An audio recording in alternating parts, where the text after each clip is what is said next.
માં red alert, Gir સોમનાથમાં પણ વરસાદનું રેડ એલર્ટ છે. તો 19 જિલ્લામાં વરસાદનું ઓરેન્જ એલર્ટ આપવામાં આવ્યું છે.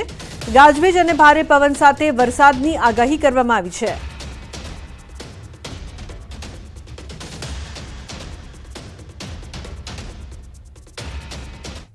તો ગીર સોમનાથના મોટા ભાગના વિસ્તારોમાં કમોસમી વરસાદી ઝાપટા. તાલાલામાં 2 કલાકમાં 1 ઇંચ વરસાદ ખાબક્યો.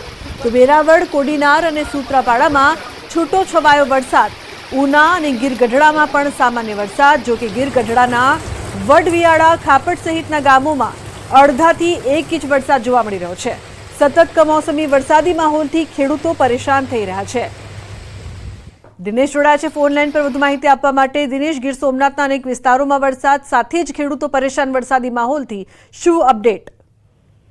જી બિલકુલ લુગ્ના, ખાસ કરીને કમોસમી વરસાદ છે તેમને કારણે ખેડૂતો હાલ પરેશાન છે. કારણ કે આજે વહેલી સવારથી જ સમગ્ર ગીર સોમનાથ જિલ્લાની અંદર અતિ ભારે ગરમીને બાદ વાતાવરણમાં પલટો આવ્યો અને ત્યારબાદ ગીર સોમનાથ જિલ્લાના મોટાભાગના વિસ્તારો છે કે જ્યાં આગળ કમોસમી વરસાદી ઝાપટા છે તે પડ્યા છે. તો કેટલાક એવા ભાગો એવા પણ છે કે જ્યાં અડધાથી 1 ઇંચ જેટલો વરસાદ પણ ખાબક્યો છે અને તેમને કારણે ગીરના જે ખેડૂતો છે તેઓને મોટી નુકસાનીનો સામનો કરવો પડી રહ્યો છે. કારણ કે ગીરમાં હજુ પણ કેસર કેરીનું ઉત્પાદન છે તે બાકી છે. કઠોળ અને તલ, મગ સહિતના જે ઉત્પાદન છે તે પણ ખેડૂતોના ખેતરોમાં પડ્યા છે. ત્યારે ખેડૂતો ક્યાંક ને ક્યાંક મોટી મુશ્કેલી વેઠી રહ્યા છે.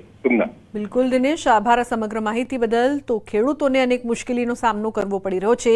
કેસર કેરીનો પાક છે તે અત્યારે બાકી છે અને કમોસમી વરસાદથી તેમને નુકસાન થાય તેવી શક્યતા છે. તો ગીર સોમનાથમાં ભારે ગરમી ઉકળાટની વચ્ચે કેટલાક વિસ્તારોમાં વરસાદ. વડનગર, અરણેજ, કાંટાળા સહિતના ગામોમાં વરસાદ. વરસાદથી ગરમીમાં રાહત, પરંતુ ખેડૂતોની કઠણાઈ વધી છે.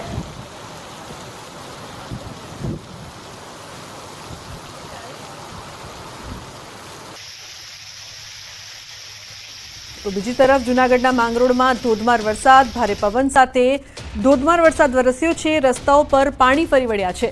જિલ્લાના ગ્રામ્ય વિસ્તારોમાં વરસાદ વરસી રહ્યો છે. ઉલ્લેખનીય છે કે અનેક વિસ્તારોમાં વરસાદ વરસી રહ્યો છે. જૂનાગઢના માંગરોળમાં ધોધમાર વરસાદ. તો જૂનાગઢના માંગરોળ પંથકમાં વરસાદી માહોલ જામ્યો છે. માંગરોળ શહેરમાં વરસાદ પડતા શહેરમાં ઠેર ઠેર જગ્યાએ પાણીના ખાડાઓ ભરાતા લોકોને થોડી મુશ્કેલી પણ પડી રહી છે.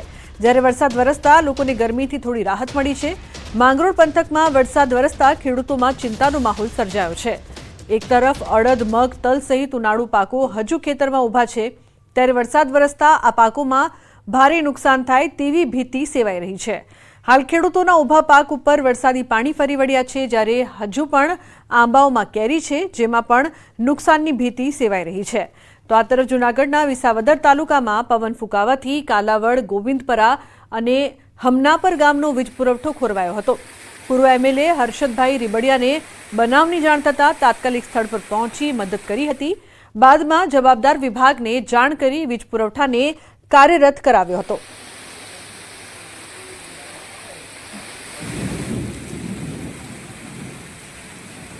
તો જૂનાગઢમાં વરસાદમાં કેરીને ભારે નુકસાન પહોંચ્યું છે. માર્કેટિંગ યાર્ડમાં પલળ્યા છે કેરીના બોક્સ.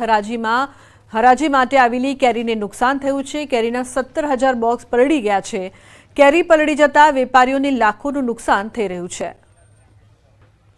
તો પાણીમાં તરતી કેરીઓ જોવા મળી છે. કેરીના 17,000 બોક્સ છે જે પલળી ગયા છે. કેરી પલળી જતા વેપારીઓને લાખોનું નુકસાન થયું છે. તો આપ દ્રશ્યોમાં જોઈ શકો છો કે કઈ રીતે કેરીને નુકસાન થયું છે. વરસાદમાં કેરીને ભારે નુકસાન થતાં વેપારીઓ છે તે ચિંતાતુર છે. માર્કેટિંગ યાર્ડમાં કેરીના બોક્સ છે તે પલળ્યા છે, જેના કારણે તેમને નુકસાન વેઠવાનો વારો આવ્યો છે. હરાજી માટે આવેલી આ જે કેરી હતી તેને નુકસાન પહોંચ્યું છે. 17,000 જેટલા બોક્સ છે તે પલળી ગયા છે. તો જૂનાગઢના દ્રશ્યો, કેરી પલળી જતા વેપારીઓને લાખોનું નુકસાન. અન્ય સમાચાર ભાવનગરથી. ભાવનગર જિલ્લામાં વાતાવરણમાં અચાનક પલટો આવ્યો છે. પાલીતાણા શહેર અને આસપાસના ગ્રામ્ય વિસ્તારોમાં વરસાદી માહોલ સર્જાયો છે. તો વહેલી સવારથી ઘનઘોર વાદળ છવાયા છે. ભારે પવન સાથે વરસાદ વરસી રહ્યો છે. ઘેટી, દુધાળા, કણજરડા, જીવાપુર સહિતના ગામોમાં વીજળીના કડાકા ભડાકા સાથે વરસાદ પડ્યો છે. તો ખેડૂતોના ખેતરોમાં પાણી ભરાતા ઉનાળુ પાકને નુકસાન થવાની ભીતિ, જેના કારણે ખેડૂતોમાં ચિંતાનો માહોલ છવાયો છે. તેજ પવન સાથે ખાબકેલા વરસાદે ખેડૂતોના જીવ અદ્ધર કર્યા છે. સુરતના ભેસાણના ફૂંકણી ગામમાં ડાંગરના પાકને નુકસાન પહોંચ્યું. ખેતરોમાં સૂકવવા મૂકેલો ડાંગર પલળ્યો. મોટા પ્રમાણમાં ડાંગરના પાકને નુકસાન પહોંચ્યું છે. ખેતરોમાં સૂકવવા મૂકેલા ડાંગર પાણીમાં ગરકાવ થયા છે. પાવડા વડે ડાંગરના પાકને ભરીને સૂકવવાનો ફરી પ્રયાસ કરવામાં આવ્યો છે. પાકમાં સડો લાગવાની ખેડૂતોને ભીતિ સેવાઈ રહી છે. હવામાન વિભાગની આગાહી વચ્ચે વહેલી સવારે શરૂ થયેલા વરસાદે દક્ષિણ ગુજરાતના ખેડૂતોને રાતા પાણીએ રડે તેવી સ્થિતિમાં મૂકી દીધા છે. દ્રશ્ય સીધા જોઈ શકાય છે. ઓલપાડ જિલ્લાનું કુકણી ગામ છે કે આ ગામમાં તમામ માલ તૈયાર હતો, ખેતરમાં તૈયાર હતો અને આજે યાર્ડમાં પહોંચે પહેલાં જ વહેલી સવારે શરૂ થયેલા વરસાદે તમામ માલ ભીનો કરી નાખ્યો છે, જેને લઈને ખેડૂતોને મોટા પ્રમાણમાં નુકસાનની વેઠવાની વારી આવી છે. એટલી હદે વરસાદ પડ્યો કે પાકને તો નુકસાન છે, સાથે સાથે ખેતરોમાં એટલું પાણી ભરાઈ ગયું છે કે હવે તૈયાર પાકને બહાર કાઢવા માટે ખેડૂતોને ખૂબ જ મહેનત કરવી પડી રહી છે. દ્રશ્ય ઘણું બધું કહી જાય છે. દક્ષિણ ગુજરાત અને ખાસ કરીને ઓલપાડ જિલ્લાના 20 કરતાં વધુ ગામોમાં ક્યાંક માલ કટિંગ થઈ ખેતરની અંદર હતો તો ક્યાંક ખેતરની બહાર ભેજ કાઢવા માટે સૂકવેલો માલ હતો અને વરસાદ પડતા તમામ માલ પલળી ગયો છે. એટલે કે મોટા પ્રમાણમાં ખેડૂતોને નુકસાન છે. દ્રશ્ય જે પ્રકારની સ્થિતિ બતાવે છે કે ખેતરમાં તૈયાર હતો માલ અને આજે યાર્ડમાં પહોંચે એટલે ગણતરીના કલાકો પહેલાં જ 12 વાગે યાર્ડમાં પહોંચવાનો હતો અને વહેલી સવારે 6 વાગે શરૂ થયેલા વરસાદે ખેડૂતોને રડવાની વારી લાવી દીધી છે. તમામ માલને હવે ખેતરમાંથી બહાર કાઢવામાં આવે છે, તેને સૂકવવામાં આવશે અને ત્યારબાદ યાર્ડમાં જ્યારે વેચવામાં આવશે ત્યારે ખેડૂતોને આ માલના 50% જ પેમેન્ટ એટલે કે સેકન્ડમાં માલ ગણવામાં આવશે. એટલે કે ખેડૂતોને દક્ષિણ ગુજરાતમાં મોટા પ્રમાણનું નુકસાન છે. દક્ષિણ ગુજરાતનો ડાંગર સૌથી મોટું વાવણી ખેડૂતો કરતા હોય છે, ત્યારે કમોસમી વરસાદ અને આગામી 5 દિવસમાં જ્યારે વરસાદની આગાહી છે ત્યારે ખેડૂતોની ચોક્કસ ચિંતામાં વધારો જોવા મળી રહ્યો છે. કેમેરામેન જીગર ગુગલ સાથે કીર્તેશ પટેલ, ન્યૂઝ 18 ગુજરાતી, સુરત. તો સુરતના બારડોલીમાં વરસેલા કમોસમી વરસાદે ખેડૂતોના પાકને નિષ્ફળ કરી નાખ્યો છે. બારડોલી તાલુકાના વાંકાનેર ગામે તથા ઓલપાડના કુડસદ ગામે ડાંગરનો પાક પલળી ગયો છે. ખેડૂતોએ ડાંગરની કાપણી બાદ પાકને સૂકવવા મૂક્યો હતો. ખેડૂતો વેપારીને પાક વહેંચે તે પહેલા જ કમોસમી વરસાદે ખેડૂતોના તૈયાર પાક ઉપર પાણી ફેરવી દીધું છે, જેથી ખેડૂતોને મસમોટું નુકસાન થયું છે. ત્યારે ખેડૂતોએ નુકસાનીનો સર્વે કરી નુકસાનીનું વળતર ચૂકવવા માંગ કરી છે. સાથે જ આવી સ્થિતિમાં મંડળીઓ હવે ખેડૂતોની વહારે આવે તેવી ખેડૂતો આશા રાખીને બેઠા છે.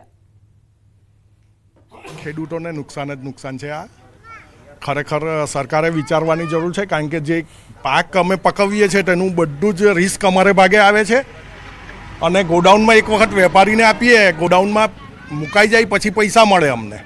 તે પહેલાં જેટલું પણ રિસ્ક હોય તરું નાખવાથી લઈને સૂકવીને જે કરવાનું આ બધું રિસ્ક ખેડૂતોને ભાગે આવે. તેના પ્રમાણમાં નફો કંઈ નહીં. આ સૂકવેલી છે કે યાર્ડમાં જવાની તે શું હતું? આને હવે તૈયાર થઈ ગયેલો પાક છે, કાઢીને મૂકેલો છે અમે, અને સૂકવે અંદર ભેજ ચેક કરવામાં આવે. કાઢીએ ત્યારે ભેજ વધારે હોય તે ભેજ ઓછો કરવા માટે આ સૂકવવામાં આવે, પછી ગુણ ભરીને અમે વેપારીઓને આપીએ. સૂકવવા મૂકેલી હતી ને સૂકવે પહેલા હાથમાં આવેલો કોળિયો આ ચાલ્યો જવાનો. બિલકુલ અન્ય ખેડૂત છે, આપણે વાત કરીશું. કાકા, આપનું નામ? મારું નામ, હું રાંદેરનો ખેડૂત છું. મારું નામ જયેશ પટેલ છે અને આપ જોઈ શકો છો કે આ ટીવીના માધ્યમ દ્વારા કે અહીંયા કુદરતના કમોસમી વરસાદને કારણે જે ભાતનો પાક હતો તે વરસાદને કારણે આખો નષ્ટ થઈ ગયો છે, નુકસાન થઈ ગયું છે. ખેડૂતે આખા વર્ષની કરેલી મહેનત 1-2 દિવસના વરસાદને કારણે પૂરેપૂરા નુકસાનમાં ફેરવાઈ ગઈ છે અને સરકારશ્રી તરફથી આ ખેડૂતોને હિંમત આપીને કંઈક સર્વે કરીને એને થોડીક જે પણ રાહત આપવાની હોય એના માટે અહીંયાના સ્થાનિક સાંસદો પર જે પણ હોય તો એની મારી નમ્ર વિનંતી છે કે ખેડૂતોને એટલી રાહત અપાવે. બિલકુલ, ખેડૂતોને રાહત આપવાની વાત છે. મોટાભાઈ, આપનું નામ શું કહેશું? હું પરેશ પટેલ, રાંદેરનો ખેડૂત છું.